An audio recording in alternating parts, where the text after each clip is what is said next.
Baik, Assalamualaikum warahmatullahi wabarakatuh. Pada kesempatan kali ini saya akan menjelaskan tentang apa rencana yang akan kamu tempuh untuk memajukan sekolah atau yayasan kamu.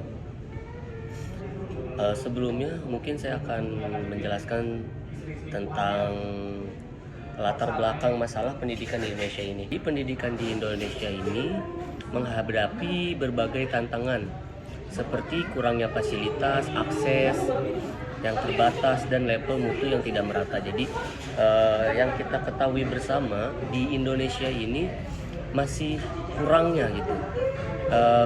Sudah banyak pendidikan di Indonesia, akan tetapi kurang daripada segi fasilitas, akses yang terbatas, dan juga level mutu yang tidak merata. Nah, selanjutnya untuk itu, maka apabila saya berencana untuk membuka pendidikan sekolah, maka yang saya harus siapkan itu pertama mutu pendidikan sekolah. Nah, di sini ada tiga materi. Yang pertama itu infrastruktur. Jadi apabila kita ingin membuat suatu yayasan atau sekolah, maka penting untuk kita memiliki fasilitas yang memadai seperti gedung sekolah, laboratorium, dan perpustakaan yang lengkap atau ruang-ruang kelas yang lainnya. Jadi yang pertama itu harus ada infrastrukturnya. Nah, seperti itu. Nah, selanjutnya kualitas guru. Nah, guru yang berkualitas akan mempengaruhi pemahaman siswa dan memberikan belajar yang bermutu. Gitu. Jadi setelah kita ada yayasan, sebuah gedung ataupun kelasnya, maka langkah selanjutnya kita harus ada atau mencari seorang guru untuk mengajarkan di yayasan kita. Nah, guru yang berkualitas akan mempengaruhi pemahaman siswa dan memberikan belajar yang bermutu. Jadi kita jangan sampai salah memilih guru gitu. Jadi kita jangan sampai memilih guru. Wajib kepada kepala yayasan untuk memilih guru yang berkualitas agar nanti siswa-siswanya juga menjadi siswa yang berkualitas. Nah, selanjutnya yaitu kurikulumnya. Nah, setelah kita sudah mempunyai infrastruktur dan juga kualitas guru, maka langkah selanjutnya yang saya harus lakukan adalah yaitu menyiapkan kurikulum. Kurikulum yang relevan dan inovatif akan meningkatkan minat dan motivasi siswa dalam belajar. Jadi kalau misalkan kurikulum itu menarik, kurikulum itu cocok kepada siswa-siswanya, maka nanti akan meningkatkan minat dan motivasi siswa di dalam belajar. Nah, itu adalah perencanaan pendidikan apabila saya mempunyai yayasan atau sekolah, supaya sekolah dan yayasan saya itu maju. Nah, yang selanjutnya yaitu setelah kita sudah menyiapkan mutu pendidikan sekolah seperti infrastruktur, kualitas guru, dan kurikulum, maka saya sebagai ketua yayasan yaitu harus menyiapkan strategi untuk meningkatkan mutu pendidikan di sekolah saya itu. Nah, salah satunya yaitu pertama harus meningkatkan kompetensi gurunya, yaitu dengan cara mengadakan pelatihan dan pembinaan rutin untuk guru agar memiliki kualitas dan kompetisi yang lebih baik. Jadi apabila guru itu kurang dalam menguasai pembelajaran atau menguasai materi tersebut, nah saya sebagai ketua yayasan harus meningkatkan kompetensi guru tersebut dengan mengadakan pelatihan dan pembinaan secara rutin. Nah, setelah itu baru setelah guru itu mempunyai pembinaan dan pelatihan yang khusus, baru yaitu kita penggunaan teknologi, yaitu dengan cara memanfaatkan teknologi modern seperti e-learning dan aplikasi-aplikasi pendidikan untuk meningkatkan efektivitas pembelajaran. Jadi pembelajaran hanya tidak secara tatap muka, tapi bisa juga dengan menggunakan teknologi-teknologi yang di zaman sekarang itu. Karena kalau misalkan kita apabila siswa itu tidak bisa akan teknologi, maka nanti akan ketinggalan dengan zaman. Nah, selanjutnya yaitu kerjasama dengan pihak lain. Maksudnya kerjasama dengan pihak lain itu apa? Seperti kita antar warga ataupun masyarakat di sekitar sekolah kita, yaitu dengan membangun kemitraan dengan lembaga pemerintah dan swasta serta melibatkan komunitas dalam mendukung pendidikan. Nah, yang seperti saya tadi bilang, yaitu dengan cara berkolaborasi dengan pemerintah ataupun swasta ataupun masyarakat yang ada di sekitaran sekolah kita. Nah, yang kedua yaitu bagaimana sih apabila saya mempunyai sekolah, lantas kebijakan apa yang akan saya ambil untuk kebaikan sekolah yayasan saya. Nah, sebelum itu saya akan menjalankan kebijakan apabila saya mempunyai yayasan atau sekolah, yaitu memastikan pertumbuhan para siswa, memastikan pertumbuhan dan keberhasilan para siswa, serta memberikan lingkungan yang inklusif dan positif bagi seluruh komunitas sekolah. Nah, selanjutnya juga dengan cara apa saya itu memastikan pertumbuhan dan keberhasilan para siswa itu, yaitu dengan meningkatkan pendidikannya. Nah, mungkin saya ada beberapa cara gitu. Yang pertama, untuk meningkatkan pendidikan di yayasan saya, yaitu yang pertama penilaiannya, yaitu harus melakukan evaluasi menyeluruh terhadap keutuhan dan potensi setiap siswa. Jadi saya sebagai ketua yayasan ataupun kepala sekolah melakukan evaluasi menyeluruh terhadap kebutuhan dan potensi setiap siswa. Jadi siswa harus dievaluasi nih, apa yang dibutuhkan, dan siswa ini berpotensi di bidang apa ataupun di skill apa. Nah, saya harus mengevaluasi supaya sesuai takarannya siswa satu dengan siswa yang lainnya, seperti itu. Nah, yang kedua yaitu penyusunan kurikulum dengan cara mendesain kurikulum dinamis yang mencakup kebutuhan individual serta persiapan untuk masa depan. Nah, jadi kurikulum ini harus tersusun. Nah, harus tersusun secara dinamis agar mencakup kebutuhan individual serta persiapan untuk masa depan. Nah, kurikulum ini kurikulum yang kita terapkan tidak hanya untuk jangka waktu dekat, tapi untuk jangka waktu yang masa depan, untuk kebutuhan-kebutuhan dan kepentingan nanti siswa ke depannya. Nah, yang terakhir yaitu program pengembangan guru dengan cara mendukung guru-guru dengan pelatihan dan sumber daya untuk memperbarui metode pembelajaran. Jadi kita mendukung guru-guru dengan pelatihan dan sumber daya untuk memperbarui metode pembelajaran itu agar peningkatan pendidikan di yayasan atau sekolah saya itu bagus dan tertata dengan rapi gitu. Nah, selanjutnya yaitu dengan diadakannya partisipasi orang tua.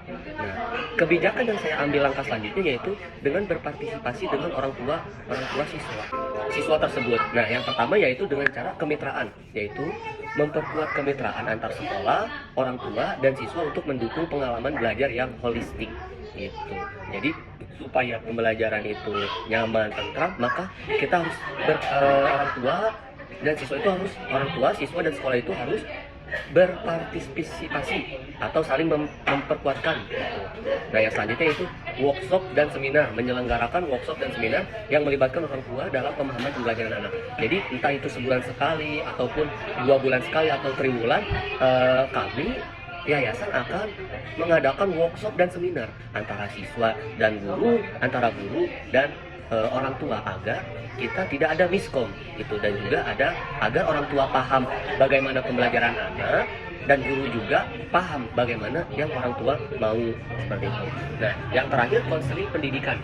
Jadi kebijakan yang saya ambil yaitu langkah selanjutnya di dalam partisipasi orang tua yaitu konseling pendidikan dengan cara menyediakan layanan konseling pendidikan bagi orang tua guna mendukung perkembangan anak secara menyeluruh. Nah, jadi apabila anak itu berpotensi ataupun kurang dalam potensinya, maka kita adakan konseling pendidikan dengan cara memanggil orang tuanya, yaitu atau mendukung perkembangan anak secara menyeluruh. Jadi kita tidak pilih kasih ataupun tidak pandang bulu lah gitu, kita secara menyeluruh. Nah, yang ketiga, setelah saya berencana dan juga mempunyai kebijakan untuk membuat yayasan ataupun sekolah, maka bagaimana memanage kelas saya ataupun memanage sekolah saya supaya sekolah saya itu termanage dengan rapi dan bagus gitu. Nah, ya itu yang pertama, mengelola kelas dengan baik itu adalah kunci keberhasilan dalam pendidikan. Dengan strategi yang efektif, guru dapat menciptakan lingkungan belajar yang positif dan mendukung pertumbuhan siswa. Jadi kunci dari suksesnya yayasan atau sekolah adalah termanage-nya kelas ataupun sekolah tersebut. Dengan cara apa? Dengan cara membuat strategi guru dapat menciptakan lingkungan belajar yang positif dan mendukung pertumbuhan siswa. Jadi kalau misalkan guru tersebut tidak memberikan dampak yang positif atau lingkungan yang positif dan mendukung pertumbuhan siswa, maka sekolah tersebut atau kelas tersebut tidak akan termanage dengan rapi dan baik gitu. Nah, dengan apa supaya kelas ataupun sekolah itu termanage? Yang pertama, kita harus berkolaborasi. Nah, ada yang namanya pentingnya kolaborasi, yaitu pertama menumbuhkan sinergi. Sinergi di dalam guru, di dalam kolaborasi antara guru memungkinkan pertukaran ide dan pengalaman untuk meningkatkan keterampilan mengajar. Jadi, guru itu harus berkolaborasi, tidak hanya selalu menerangkan pelajaran tersebut ataupun materi tersebut, tapi guru harus mempunyai ide bagaimana suasana di kelas tersebut, bagaimana suasana di sekolah tersebut agar aktif dan tidak hening dan tidak monoton gitu. Nah, dengan cara bertukar ide antara guru dengan murid, antara siswa dengan guru, yaitu dan memberikan pengalaman untuk meningkatkan keterampilan mengajar guru tersebut dan belajar siswa tersebut. Nah, yang selanjutnya yaitu dengan cara menyusun rencana pembelajaran atau yang kita ketahui yaitu RPP, rancangan pembelajaran. Gitu. Nah, guru bisa bekerja sama untuk merencanakan pembelajaran yang terintegrasi dan efektif. Nah, jadi kita masuk tidak hanya langsung ceplas-ceplos menjelaskan materi A, menjelaskan materi B, tanpa kita susun terlebih dahulu, tanpa kita membuat rancangan pembelajaran terlebih dahulu. Gitu. Langkah-langkah yang harus kita siapkan itu seperti apa gitu. Apakah kita masuk langsung ngasih tugas ataupun langsung materi? Kan tidak. Kita harus mempunyai step-stepnya terlebih dahulu agar di kelasnya itu termanage. Apabila sudah termanage, maka nanti sekolah kita akan menjadi sekolah yang unggul dan juga sekolah yang dapat memberikan siswa-siswa yang berprestasi. Gitu. Nah, yang selanjutnya yaitu mendukung inovasi. Inovasi adalah kolaborasi memungkinkan pengembangan inovasi dalam strategi pembelajaran yang lebih efektif sama. Jadi, apabila ingin kelas kita yang efektif dan juga bagus, maka harus adanya kolaborasi yang inovasi dalam strategi pembelajaran yang lebih efektif. Nah, terus seperti apa sih pembelajaran yang aktif itu? Nah, harus ada peran siswa. Nah, peran siswa tersebut adalah pembelajaran aktif mendorong partisipasi siswa dalam proses belajar, memungkinkan mereka untuk lebih terlibat dan memahami materi. Nah, jadi peran siswa ini sangat penting di suatu sekolah tersebut. Apabila tidak ada guru dan murid itu tidak ada perannya, maka di dalam suatu kelas tersebut akan terasa hampa gitu. Proses belajarnya akan terasa hampa dan murid akan cenderung kurang memahami karena guru tidak memperhatikan peran seorang siswa tersebut gitu. Nah, sehingga bisa dipastikan siswa tersebut tidak akan memahami materi yang disampaikan oleh guru tersebut. Nah, langkah selanjutnya yaitu dengan berinteraksi yang tadi saya bilang itu. Antara guru dengan murid harus ada kolaborasi dan juga interaksi. Nah, dengan catatan siswa dapat saling berinteraksi, berdiskusi dan belajar dari satu sama lain, membantu menciptakan lingkungan belajar yang dinamis. Jadi, kalau misalkan hanya mengandalkan seorang guru, maka di kelas akan terasa hampa. Tapi kita harus berkolaborasi, harus saling berinteraksi, berdiskusi, dan belajar membantu satu sama lain. Gitu. Tidak hanya patokannya seorang guru aja, tapi murid juga harus diberikan space untuk dia berbicara, untuk dia menjelaskan, untuk dia berinteraksi, untuk dia berdiskusi, supaya pembelajaran di suatu kelas itu menjadi aktif dan kelas menjadi termanage seperti itu.